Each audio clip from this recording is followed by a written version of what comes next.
Oke Mas Bro, bertemu lagi dengan kita channel Om Sosial, obrolan santai sana sini.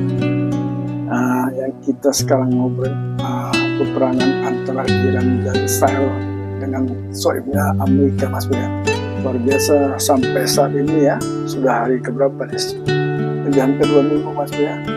Perang masih terus berlangsung yang menimbulkan kerugian yang banyak bagi kedua belah pihak, tapi ternyata yang membuat kaget ya adalah Israel dan Amerika ya, yang dipikir mereka Iran ini seperti Venezuela, bisa pemimpinnya bisa diculik, langsung seketika dapat dan dibawa ke Amerika. Ternyata alhamdulillah berbeda Mas ya, mereka salah pilih lawan ya Mas ya, karena memang Iran ini sudah terbiasa perang dan dia punya sejarah yang luar biasa panjang ya, yang tidak sama dengan Amerika ya. Kalau Israel mungkin hampir mirip deh Mas ya, tapi perangan ini sebenarnya untuk menggetak awalnya untuk menggetak Iran yang dipikir Trump dan Israel dengan perang fisik secara terbuka ya, simetris ya kan, tapi ternyata luar biasa ya.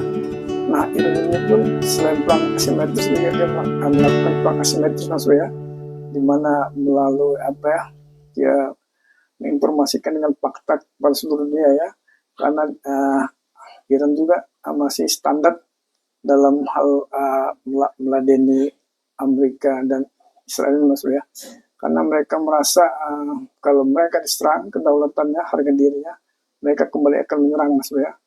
Itulah awal kenapa Iran berani menyerang Mas ya, dan dunia pun melihat itu fakta di lapangan bahwasannya mereka berkali-kali diserang oleh Israel dan Amerika.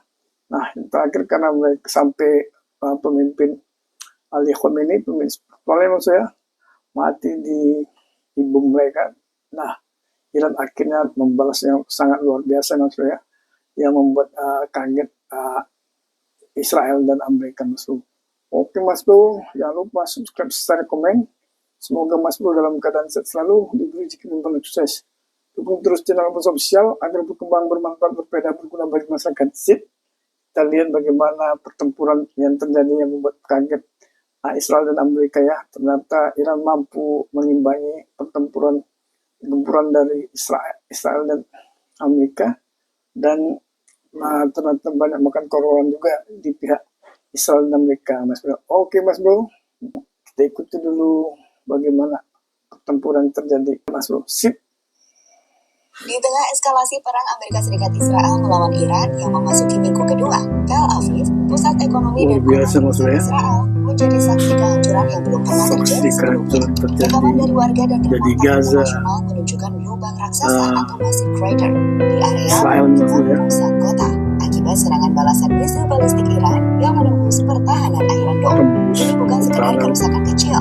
Gambar menampilkan kalau besar di jalanan residensial, kendaraan hancur terpuing, bangunan berlubang akibat serpihan atau shrapnel, dan reporter dari NDTV, CNN, dan Royal News English juga secara langsung melaporkan skala kehancuran ini.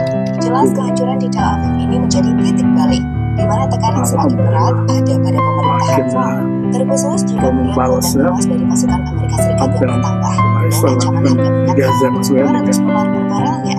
Hal yang kemudian membuat Trump mengatakan perang akan segera berakhir. Dia seolah ingin segera mengakhiri perang ini. Meskipun kita tahu tujuan Amerika Serikat belum tercapai, dan inilah rangkuman terbaru di balik perkembangan perang melawan Israel Amerika Serikat saat ini. Thank you, Mr. President. On Iran, you called it an excursion. You said it would be over soon. Are you thinking this week it will be over? Or 27 days? Fakta yang terjadi di lapangannya, muka Trump udah stres, turun dajal nih Mas Bro. Asapnya ya luar biasa ya, lagunya lagi kesedihan nih, luar biasa serangan Iran ke Israel ya. Iran telah membuktikan bahwa mereka memiliki kemampuan yang seluruhnya berbahagia ya, dan Israel dalam konflik yang sedang berlangsung saat ini. Seperti kita tahu, saat melakukan serangan ke Iran, Amerika Serikat mungkin berpikir bahwa mereka bisa langsung menetralisir Iran. seperti Pikirnya menghancurkan Iran ratusan peluncur misil seperti Iran, meneliminasi Venezuela Sabra yang Mas Bro ya. dan melemahkan Ternyata luar IRGC biasa ya. secara signifikan. Ini jago Mereka perang Mas Bro ya. prediksi respon Iran akan terbatas karena degradasi kemampuan. Namun yang terjadi adalah Iran berhasil bertahan dan membalas dengan skala yang lebih luas daripada yang Ngeri Iran ya. diantisipasi. Iran meluncurkan Luar ratusan biasa misil ya. dan drone ke basis Amerika Serikat di Akibat Kuwait, mati Bahrain, Qatar, spiritualnya ya. UAE, Oleh Saudi ini ya. Arabia, dan Irak. Ya, Hasilnya, jangan bisa-bisa. 7 personel Amerika Serikat tewas. Ini yang Tewas ya. dikonfirmasi Shenkomya atau markas besar Amerika Serikat di Timur Tengah. Dengan puluhan Ternyata terluka dan kerusakan pada fasilitas militer seperti Fifth Fleet HQ di Bahrain, Camp Arif Jan di Kuwait, dan Al Dhafra Air Base di UAE. Iran sendiri mengklaim ratusan korban Amerika Serikat, bukan cuma 7, seperti yang Ratusan dilaporkan mati. Amerika Serikat. Itu konfirmasi Iran ya. Kita lebih percaya daripada Amerika ya. Banyak propaganda yang itu ya. Akhirnya ketemu imbang ya. Amerika dan Israel ya. Dan dibawa NATO nih Mas Bro lagi. Tapi sebagian NATO nggak mau seperti Spanyol Sementara ya. itu di Israel, Iran mengirim ribuan drone Shahid dan ratusan misil balistik, Luar termasuk biasa. dengan cluster Hancur warhead, ini. di mana hasilnya banyak misil lolos dari Iron Dome dan Oh, menghantam area Iron padat Dome penduduk tak di Tel mampu Aviv, membendung Petah Tikva, serbuan Neitra, dari dan Ramat Gan. Kerusakan termasuk roket lubang dari raksasa atau Big misil Brother dari di Iran ya. Tel Aviv pun terjadi Luar dan biasa disebabkan masuk. dari misil cluster yang menyebar shrapnel. Selain itu, bangunan runtuh, kebakaran, kendaraan hancur, dan korban berjatuhan. Lihatlah Banyak ya. bagaimana laporan langsung disampaikan oleh jurnalis Australia, Ini jurnalis Ben Lewis, di Australia Tel Aviv. melaporkan Mas Bro ya. This is the crater an Iranian ballistic missile leaves. Balistiknya Mas Bro ya. The damage it causes. This is an older Ini building kerusakan and ya. it didn't have safe Parah ini rooms, Mas Bro. so residents needed to go to Luar nearby biasa ya. community shelters. Sekarang lihatlah momen saat pengendara mobil ini menunjukkan rudal balistik Iran menghantam area sekitarnya, hingga Ngeri ya. kerusakan besar yang ditunjukkan Remuk, reporter remuk. berikut ini. Ketemu imbang nih. Israel nih ya. Apa wai-wai ya. Mampus lah. Kalian pernah merasakan seperti yang dirasakan masyarakat Palestina ya. Inilah akibatnya ya. Kami umat Islam mendukung serangan ini nih. This is a home that Yang was hit dilakukan Iran. by Hancurkan aja terus. one of the Iranian ballistic missiles. Jangan kasih ampun. See the damage. Jangan kasih minyak. Tetap terus This is a home blokir Selat Hormuz Mas Bro ya. 5 generations, and Supaya by the looks of industri it, di in Amerika 1 second this afternoon mati Mas Bro ya. it was destroyed. Banyak penduduk Israel Sip. dilaporkan terluka dan tewas. Al Jazeera bahkan menyebut ada ribuan warga Israel terluka. Meski pemerintah Israel mengonfirmasi hanya belasan yang tewas. Ya, konfirmasi ini memang masih satu arah, mengingat ada sensor ketat yang terjadi di Israel. Seperti yang dilaporkan juga oleh reporter BBC Persian Kashratis dalam sensor masa perang di Israel. Karena militer memblokir siaran langsung serangan Iran di dalam negeri. Terjadi dampak demonstrasi besar-besaran di Amerika nanti Mas Bro ya. Oke.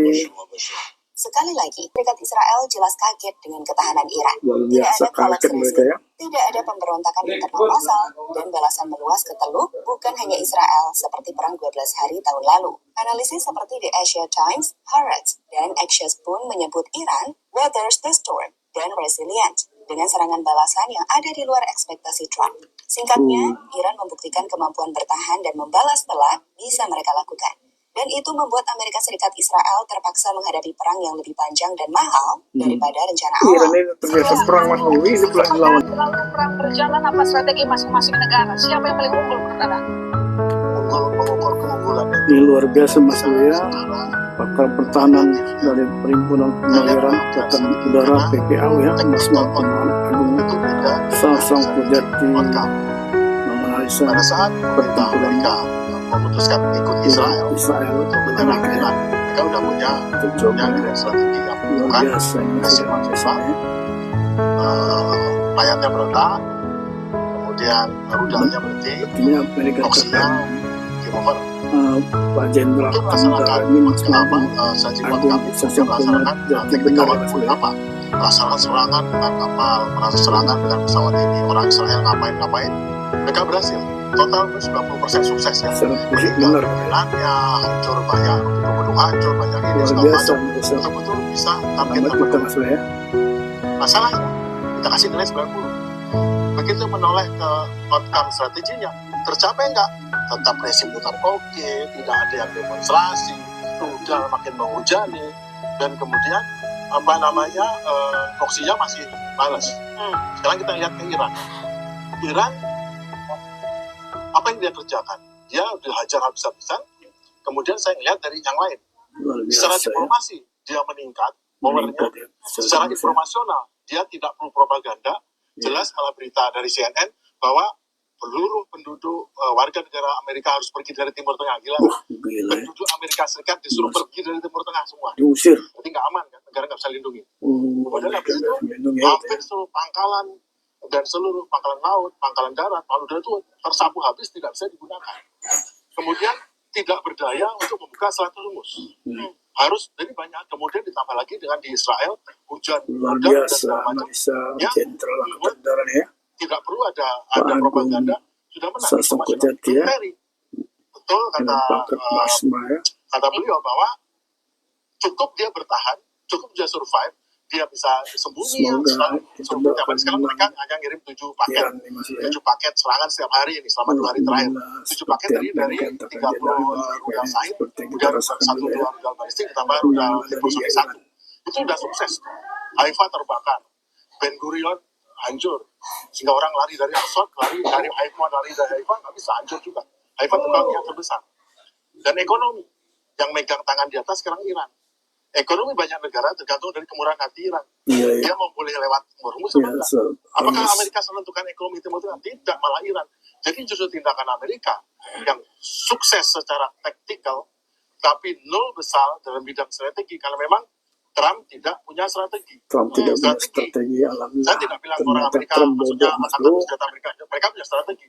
Dan strateginya tidak menaklukkan Iran dengan cara military operasional seperti ini. Pasti ada cara lain. Nasihatnya tidak diikuti oleh Trump. Bahkan Trump sekarang konyol sekarang merencanakan kalau habis rudal di membela Israel, ngambil rudalnya di Korea dan di Jepang. Itu Yang masa membuat sakit saking hati bisa orang Korea dan Jepang kan soal menghadapi para Cina. pendukung Di ya. Timur Tengah semua rudal-rudal pertahanan udara di mitra-mitra yang Timur Tengah, negara-negara Teluk itu mau diisi sama Trump, enggak, ini untuk Israel.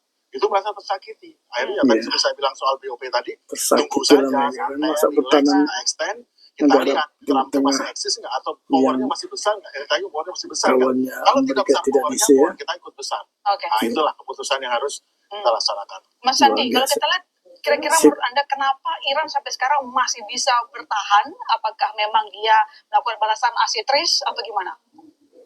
Asitris. Satu, budaya strategisnya memang sangat kuat ya. Luar Yang biasa dilawan Amerika analisa Serikat ini kita ya Mas Bro ya. peradaban lama, Pengalaman peradaban militer yang melahirkan untuk pengamat Darius, Timur peradaban Tengah yang melahirkan Xerxes, peradaban sesuai Persia. apa fakta di Ya. lapangan Mas Bro ya.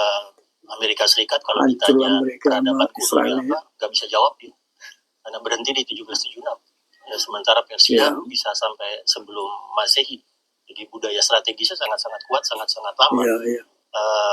Lalu Diuraikan dari topografinya segi Iran itu bukan budaya Irak ya. yang membuat Amerika Serikat tidak berani merancang misalnya Desert Storm lagi, tidak berani merancang Shock and Awe lagi. Ya, karena begitu masuk dari daerah Kurdistan misalnya, yang dihadapi adalah gunung berbukit-bukit, akan menjadi makanan empuk bagi garda Republiknya Iran. Iran begitu pemimpin besarnya gugur, lalu kemudian terdesentralisasi di 7 kota utama, tidak lagi di Teheran. Ya, ini memang kutukan perang asimetrik yang dulu sudah Luar diungkap biasa, oleh ya. Henry Kissinger waktu perang Vietnam. Kissinger. Senjata dan sekutu utama pihak yang lebih lemah itu waktu Dari yang Amerika yang perlu mereka terkenal Mas lakukan Bro ya. untuk memunculkan persepsi menang Diikuti itu oleh mengulur Ande ya. perangnya selama mungkin. Jadi kalau Nah, seandainya dikasih tahu Amerika Serikat strateginya ya. memutuskan untuk gelar darat, ya kalau mereka Luar berhadap-hadapan, biasa. ya pasti tumbang Iran. Saya sudah membuat wargaming ya. Waktu Irak 1, Amerika Serikat membutuhkan 960.000 pasukan. Waktu Desert Storm 2, 2003, Amerika Serikat membutuhkan 380.000 pasukan. Untuk Iran, wargaming saya, Amerika Serikat butuh 680.000 pasukan. Oke. Luar ya. Dan itu sangat-sangat besar. Iran tidak perlu mengalahkan 680.000 Nah, pasukan ini itu. intinya Iran sini Mas Bro cukup ya. memastikan ada 100.000, bahkan ada 10.000, bahkan ada 1.000 yang tidak tewas, yang tidak tumpas. Ya, kemudian untuk melakukan serangan balasan. Lalu kemudian kutukannya Kissinger akan berulang. Pihak lemah hanya cukup mengulur agar dia mampu terus-menerus berperang. Yang mereka tawarkan adalah perang 1000 tahun. Nah, Begitu perang 1000 tahun itu digelar di Iran, mampus lah mereka. Iran akan selalu dipersepsikan menang. Itu terjadi di Vietnam, itu terjadi di Afghanistan. Jadi perang pada saat dia asimetrik lemah tidak bisa lagi dikalahkan. Jadi perang asimetrik yang dilakukan itulah yang kita lihat dari dia melakukan serangan ke negara Teluk ya. Ya, dan Amerika Serikat tidak berani memicu perang asimetrik ini. Ini masih berusaha perang simetrik rudal lawan rudal, dan berharap di titik mana nanti kemampuan rudalnya Iran baik dari balistik, cruise missile maupun drone-nya selesai. Ya, lagi-lagi saya sudah berusaha membuat mathematical modelnya. Ya, Iran bisa bertahan sampai 60-70 hari. Nah, begitu 60-70 hari itu yang panik duluan bukan Amerika Serikat dengan Israel. Yang panik duluan akan UAE, yang panik duluan akan Arab Saudi, yang panik duluan akan Cina, Korea Selatan, karena LNG tidak ngalir ke tempat-tempat itu. Yang tadi dikatakan benar, kendali ke depan itu di ekonomi adalah Iran. Karena itu saya nggak melihat ada kebutuhan dari Iran untuk cepat-cepat masuk ke meja perundingan. Lawan waktu adalah temannya dia. Yang harus cepat-cepat masuk ke meja perundingan justru Amerika Serikat. Saya kalau memandangnya seperti apa? Kenapa yang diserang harus negara-negara Teluk, lalu kemudian juga objek sipil kena di sana? Ini beda dengan 1 tahun lalu. Kira-kira sekitar 1 Juni tahun lalu kalau saya salah. Silakan koreksi kalau saya salah. Ya, yang pertama begini, Iran itu saya lihat dari awal konsisten dia mencoba untuk menghormati hukum internasional. Dia tidak mau menyerang kecuali diserang. Itu clear dari awal. Bahkan sebelum melakukan serangan ini, Iran juga sudah telah sampaikan kalau kami diserang, maka pangkalan-pangkalan Amerika yang ada di kawasan, terutama di Arab Teluk dan sekitarnya, itu akan menjadi sasaran sah bagi upaya untuk pertahanan kami. Dan itulah yang akhirnya dilakukan oleh Iran. Nah, menurut saya lebih dari yang disampaikan Mas Agung dan Mas Andi tadi, justru ketika Iran menyerang negara-negara Arab Teluk yang dia melakukan koalisi dengan Amerika dan sesekali dengan Israel untuk mendapatkan imbalan katakanlah persenjataan yang canggih untuk keamanan dia di dalam negeri dan dari luar, ternyata ketika diserang oleh Iran bisa terkena, maka ini kayak semacam menjadi gambaran masa depan keamanan di kawasan. Tapi kenapa kira-kira Iran melakukan serangan yang agak berbeda dengan tahun lalu? Ini cukup luas dibandingkan tahun lalu. Ya. Objeknya pun itu bukan objek sipil. Sebenarnya Iran sampai sekarang mencoba tunduk kepada hukum internasional, walaupun hukum internasionalnya sendiri sudah diinjak-injak oleh Trump, oleh negara-negara lain. Apa itu? Dia mencoba konsisten pada membela diri. Pada waktu sebelumnya, ya, di perang 12 hari itu kan yang banyak melakukan serangan adalah Israel. Jadi roket-roket banyak ke Israel sampai pada kurang lebih tanggal 19. Lalu kemudian Amerika ikut dalam serangan hanya sesaat. Dia itu mengebom langsung kepada 3 fasilitas nuklir. Jadi dia strateginya ingin nggak lama-lama. Dia serang sekali, lalu kemudian mencoba untuk segera menemukan kompromi. Dan itulah kemudian, kalau kita ikutin perkembangan saat itu, setelah diserang, lalu kemudian menlu Iran datang ke Moskow, coba mendapatkan dukungan. Saya menduga saat itu juga di salah satu TV ini, saya menduga saat itu kurang deal dengan Moskow sehingga tidak ingin lebih berkepanjangan. Makanya pihak Amerika melalui salah satu sumber menghubungi Qatar untuk bisa membuka mediasi dengan Iran. Dan akhirnya apa? Ada kayak semacam serangan closing. Yaitu yang dipilih akhirnya Qatar dan kemudian dianggap tidak perlu lanjut lagi.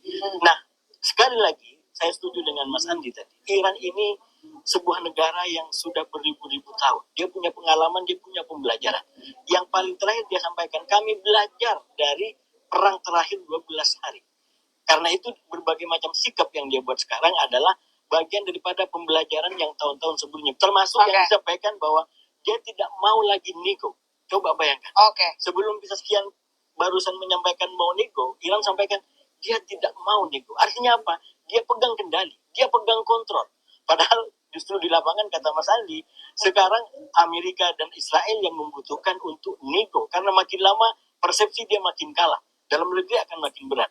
Jadi itu yang bagi saya secara cerdas diambil oleh Iran, diambil sebagai kebijakan, sebagai pembelajaran, sehingga posisi dia makin hari makin strategis, minimal secara persepsi. Kalau secara realitas, saya yakin warga Iran juga manusia, diserang begitu banyak korban, pasti juga penuh dengan penderitaan. Dan Tapi Baik. sekali lagi dalam pertarungan bukan hanya realitas, tapi persepsi juga menentukan. Oke, Mas Untuk Mas Bro, kita lihat bagaimana hasil pengamatan dari pengamat pertahanan, militer maupun pengamat Timur Tengah menganalisa hal yang baik mengenai pertempuran peperangan Iran dan Israel. Mas Bro, luar biasa tadi dari Pak Agung Sasampojati ya, Asma Penaweran Kadangdar ya, salah satu jenderal dari persatuan dari perhimpunan Penaweran Angkatan Udara Mas Bro ya, seperti PKRI. Luar biasa kerja ministrnya Pak Agung Sasampojati maupun kemudian juga dari Pak Andi Jayanto Mas Bro ya, seorang pengamat pertahanan, seorang politikus dan mantan akademisi Indonesia yang pernah menjabat gubernur lembaga pertahanan nasional Mas Bro ya pada tahun 2003 Mas Bro ya, dan pernah menjabat sebagai sekretaris kabinet sejak 3 November 2014 hingga 2015 Mas Bro ya. Oke Mas Bro, luar biasa tadi analisa kita sepakat di lapangan setiap fakta oleh Iran melawan Israel dan Amerika, yang mana kalau secara fisik Iran kalah, tapi dari sisi persepsi yang kemungkinan dibangun oleh Iran yang luar biasa secara fit membuat simpati masyarakat dunia itu. Mas Bro, jangan lupa subscribe, share, komen. Semoga Mas Bro dalam keadaan selalu diberi dalam pada sukses untuk secara sosial dan berkembang bermanfaat berguna bagi masyarakat. Sip, kita jangan lupa ikuti terus konten reaksi dari kami, hal-hal yang menarik dan unik yang membuat Mas Bro terhibur dan sebagai informasi sehingga membuat silaturahmi di antara kita. Oke Mas Bro, kita ucapkan sampai sini dan ucapkan alhamdulillah, dan kita tutup dan kita akhiri dengan wal hidayah. Wassalamualaikum warahmatullahi wabarakatuh.